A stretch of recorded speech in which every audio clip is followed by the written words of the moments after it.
Okay, एक question करा रही हूँ हायर परचेज का, जिसमें आपके पास ये डेटा गिवन है। मैं क्वेश्चन तुमको भेजी हुई हूँ। ओके, ग्रुप में है। आप ये डेटा देखो, जिसमें समझ में आ रहा है कि अल्फा लिमिट, अल्फा कैपिटल जो है वो बायर है, एंड बीटा जो है, बीटा एंड कंपनी या कोई होगा, दैट इज सेलर है। ओके, और उन्होंने 1/1/13 को ना, उसने एक मशीनरी को बाय किया है। ओके, मशीनरी बाय किया गया है। ओके, साथ में लिखते रहोगे। उसका ना एक इंस्टॉलमेंट अमाउंट दे दिया। क्या इंस्टॉलमेंट अमाउंट दिया? 12,000 करके आपको 3 टाइम्स देने हैं।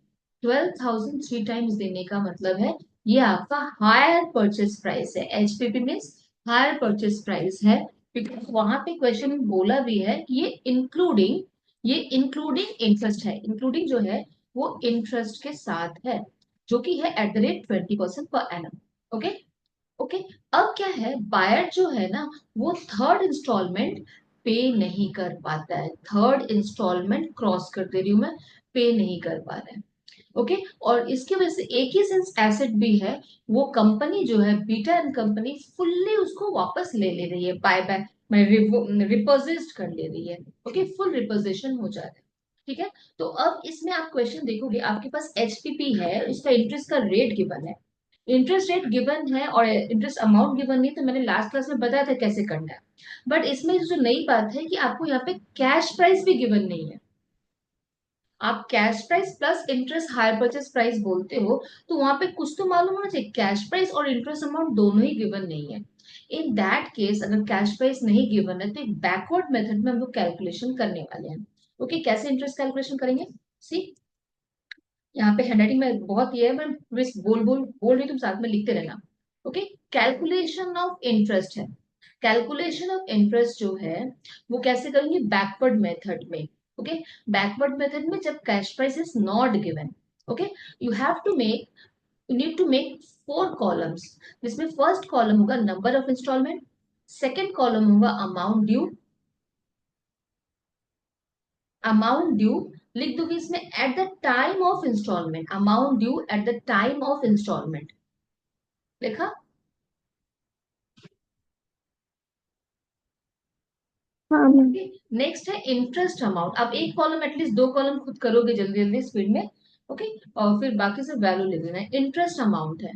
ओके, और फिर लास्ट कॉलम हुआ cash price before that instalment, before third instalment आपका कैश प्राइस क्या है।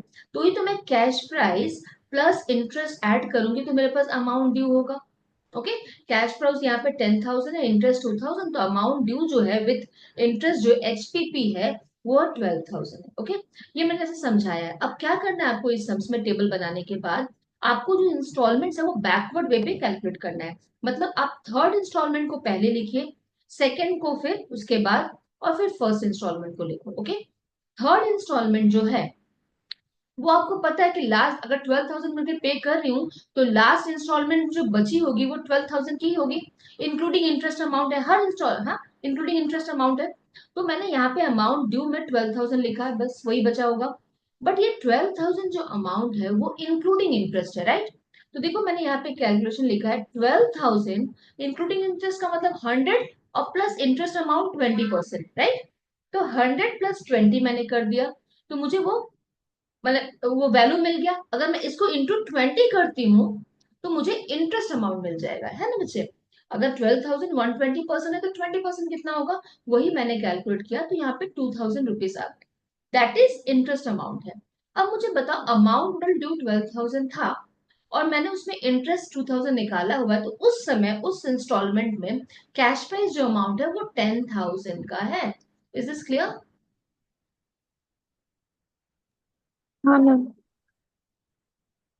ओके, नाउ जो सेकंड इंस्टॉलमेंट हो रहा है, अब मैं उसमें क्या करने वाली हूँ, ये जो कैश प्राइस है वो तो 12,000 तो होगा ही, प्लस लास्ट इंस्टॉलमेंट तो कैश प्राइस रहेगा उसका, वो मैं ऐड करने वाली हूँ। मगअप नहीं करना है आपको, कैश प्राइस को ऐड करोगे उस इंस्टॉलमेंट के साथ, तो आपके पास आ जाएगा 22,000 अमाउंट। ओके, अगेन मैं सेम कैलकुलेशन करने वाली हूँ। 22,000 अगर 120% है, इंक्लूडिंग इंटरेस्ट है ना, 100% कैश प्राइस, 20% ये है इंटरेस्ट अमाउंट है, तो 120 है तो 20 निकालूंगी और यहाँ पे एक आपका फ्रैक्शन में फिगर आएगा, दैट इज 3667। ये इंटरेस्ट अमाउंट है। Again we repeat that process. क्या करना है, 22,000 माइनस 3667 कर दिया तो 1833 आ गया। ओके, एक मिनट।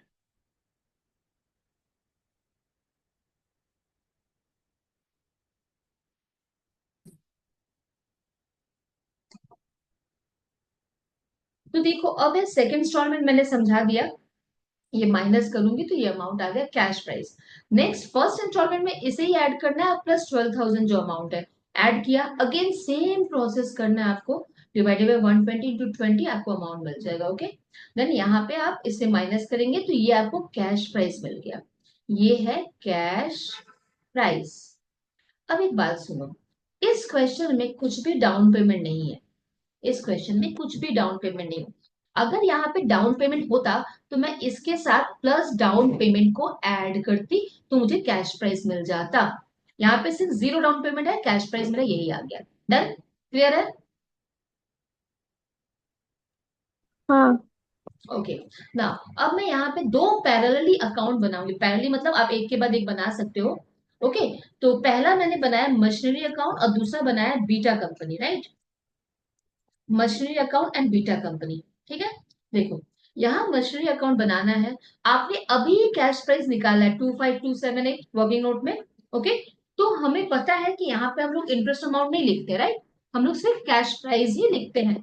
ओके, तो कैश प्राइस 25278 आया। मैं टू बीटा एंड कंपनी करके लिख दी। डन। अब इसमें मुझे सम्स को सिंपली डेप्रिसिएशन क्लोजिंग बैलेंस निकालते हुए जाना है। ओके,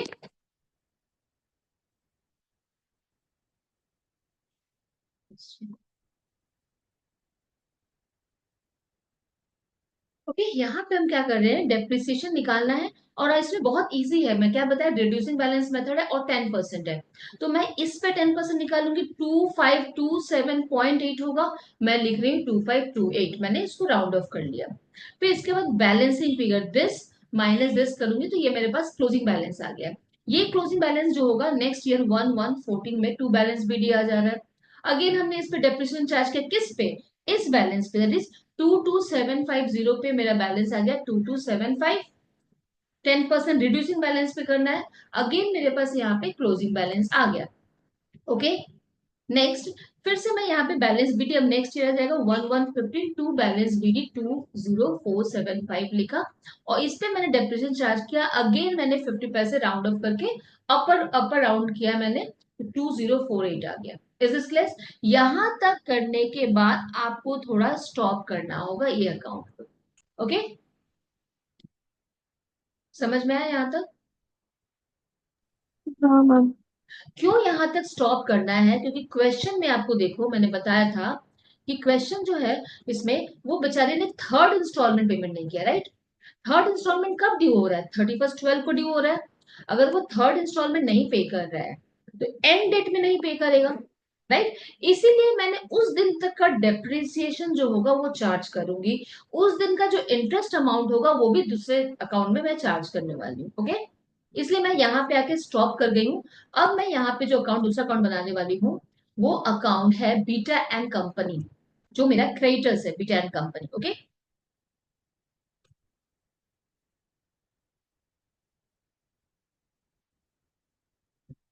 ठीक है, आवाज आ रही है ठीक से?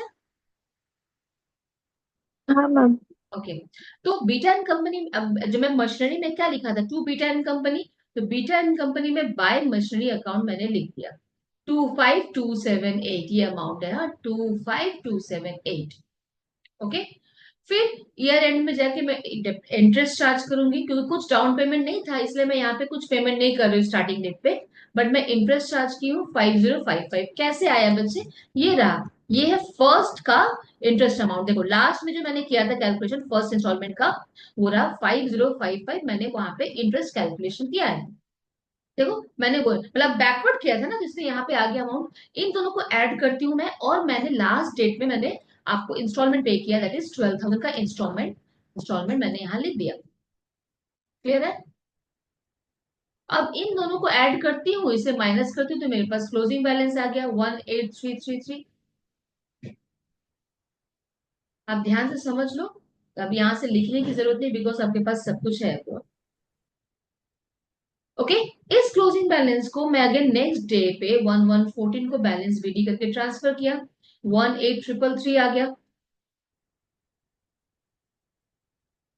ठीक है, अब मैं क्लोजिंग बैलेंस जिस दिन होगा, एंड होगा, तो मैं क्या करूँ, इंटरेस्ट चार्ज कर रही हूँ, और इंटरेस्ट हमारा पहले से कैलकुलेटेड है, सेकंड वाले का 3667। तो यहाँ पे देखो, मैंने 3667 लिख दिया इंटरेस्ट। अगेन इन दोनों को ऐड कर रही हूँ, और जैस एज यूजुअल मैं 31/12 को फिर से टू बैंक डेट बहुत इंपॉर्टेंट है, यहाँ पे देखो इंटरेस्ट चार्ज करने का डेट भी क्लोजिंग है, और पेमेंट कर रही हूँ 12,000। मेरे पास बैलेंसिंग फिगर आ गया 10,000 का। क्लियर है बच्चे? 22,000 आ गया, राइट? ओके, हाँ वन मैम। वन फिफ्टीन का 1115 का बैलेंस बीडी जो है, अगेन ये रहा 10,000। और बहुत सिंपल, तुम्हें याद होगा थर्ड इंस्टॉलमेंट के समय में इंटरेस्ट था 2,000, प्योर फिगर था, ऐड किया मैंने 12,000 लिख दिया। नॉर्मली ये पेमेंट कर देती तो यहाँ पे टू बैंक लिख देती इस साइड में, लेकिन पेमेंट तो किया नहीं, तो ये मैं मशीनरी अकाउंट में ट्रांसफर कर दूंगी कि एज ये वैल्यू है मशीन का, 12,000 वैल्यू है।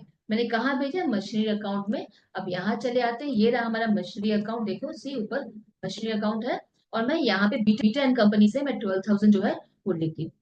अब एक बात बताइए, ये मेरे पास ओपनिंग बैलेंस बची हुई थी उस समय, उस साल की, मैंने उस पर डेप्रिसिएशन चार्ज किया, और वो 12,000 का एसेट मेरे पास से लेके चला जा रहा है। स्टिल अगर बैलेंस फिगर रहता है यहाँ पे, तो वो लॉस हो जाएगा, वो लॉस को मैं यहाँ रिकॉर्ड कर दूंगी।